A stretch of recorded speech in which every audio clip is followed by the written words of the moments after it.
राधे राधे मित्रों, आज मैं आप सभी के लिए लेके आया हूँ संकष्ट हर गणेश चतुर्थी व्रत कथा।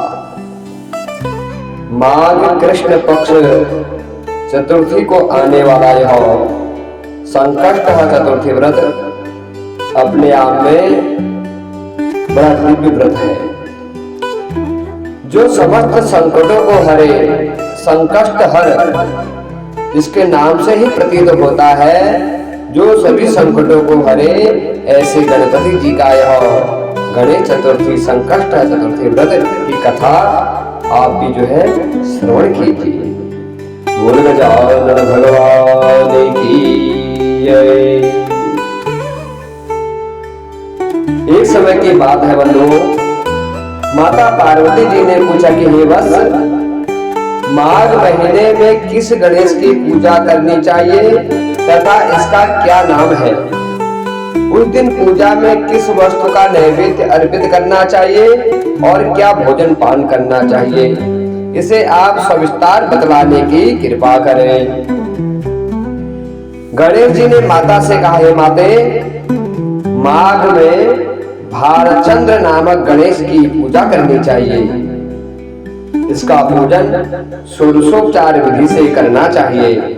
हे माते, इस दिन तिल से बने हुए 10 लड्डू बनाकर जो है 5 लड्डू देवताओं को चढ़ाएं और शेष 5 ब्राह्मण को दान में देवें। ब्राह्मण की पूजा भक्ति पूर्वक करके उन्हें दक्षिणा देने के पश्चात उन 5 लड्डुओं को उन्हें प्रदान कर दें। हे देवी, तिल के 10 लड्डू का स्वयं आहार करें। इस संबंध में मैं आपको राजा हरिश्चंद्र की दिव्य कथा सुनाता हूँ। प्राचीन समय की बात है, सतयुग में हरिश्चंद्र नामक एक प्रतापी राजा हुए थे।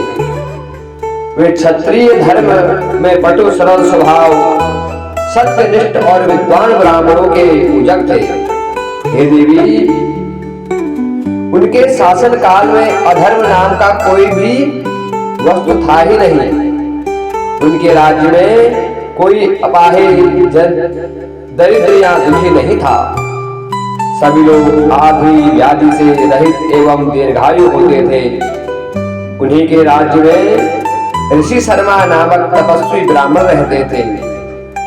एक पुत्र की प्राप्ति होने के बाद ही वे स्वर्गवासी हो गए।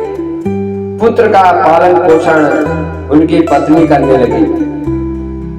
वह विधवा ब्राह्मणी भिक्षाटन के द्वारा पुत्र का पालन पोषण करती थी। उस ब्राह्मणी ने माघ मास की संकटा चतुर्थी का व्रत किया।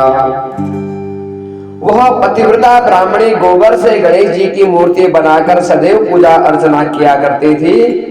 हे बंधुओं, भगवान गणेश जी कहते हैं, हे पार्वती मैया, भिक्षाटन के द्वारा ही उसने पूर्वोक्त रीति से तिल के 10 लड्डू बनाए। इसी बीच उसका पुत्र गणेश जी की मूर्ति अपने गले में बांधकर स्वेच्छा से खेलने के लिए बाहर चला गया।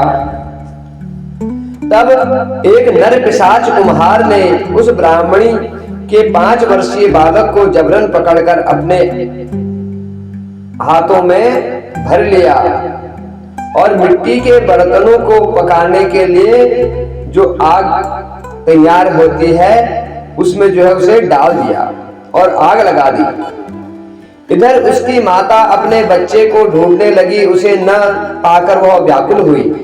वह ब्राह्मणी विलाप करती हुई गणेश की प्रार्थना करने लगी, हे गणेश जी, विशाल शरीर वाले, हे सूर्य नारायण की लाली के सदृश कांतिशाली, हे सुंदर समूह को धारण करने वाले, आप इस दुर्नी की रक्षा कीजिए।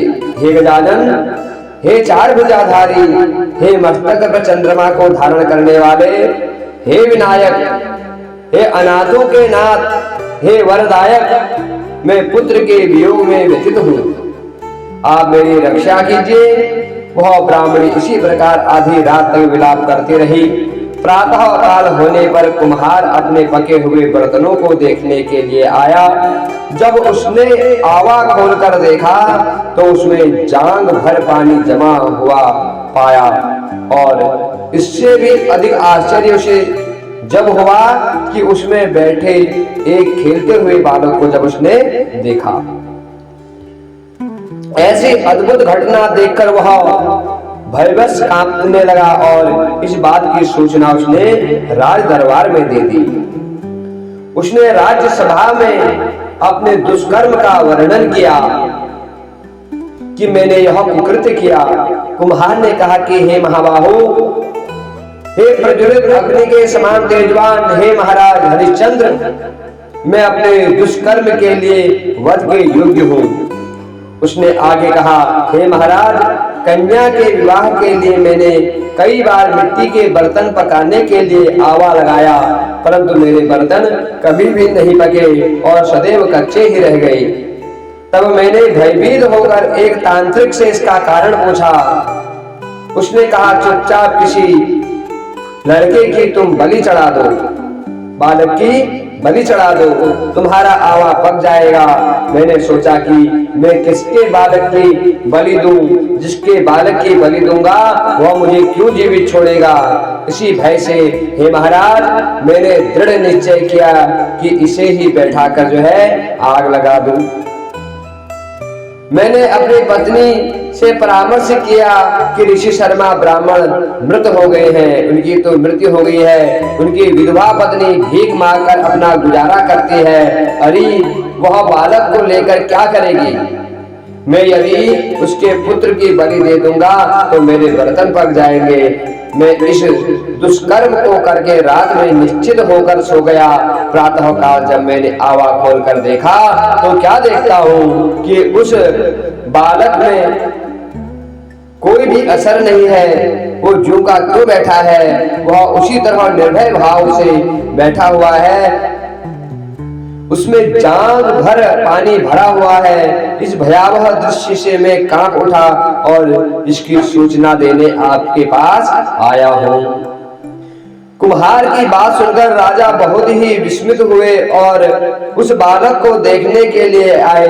बालक को प्रसन्नता पूर्वक खेलते देखकर मंत्री से राजा ने कहा कि यह क्या बात है, यह किसका बालक है? इस बात का पता लगाओ। इस आव में जांघ भर जल कहां से आया? इसमें कमल के फूल कहां से खिल गए?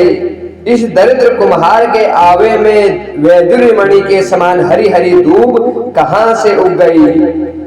बालक को न तो आग की जलन हुई, न तो इसे भूख प्यास लगी। यह आवे में भी वैसे ही खेल रहा है मानो अपने घर में खेल रहा हो। राजा इस तरह की बात कह ही रहे थे कि ब्राह्मणी वहां विलखती हुई आ गई। वह कुम्हार को कोसने लगी। जिस प्रकार गाय अपने बछड़े को देखकर रम्भाती है, ठीक वैसे ही स्थिति उस बुढ़िया की भी थी। वह बुढ़िया माता बालक को गोद में लेकर प्यार करने लगी और कांपते हुई राजा के सामने बैठ गई। राजा हरिश्चंद्र ने पूछा कि हे ब्राह्मणी, इस बालक के न जलने का क्या कारण है?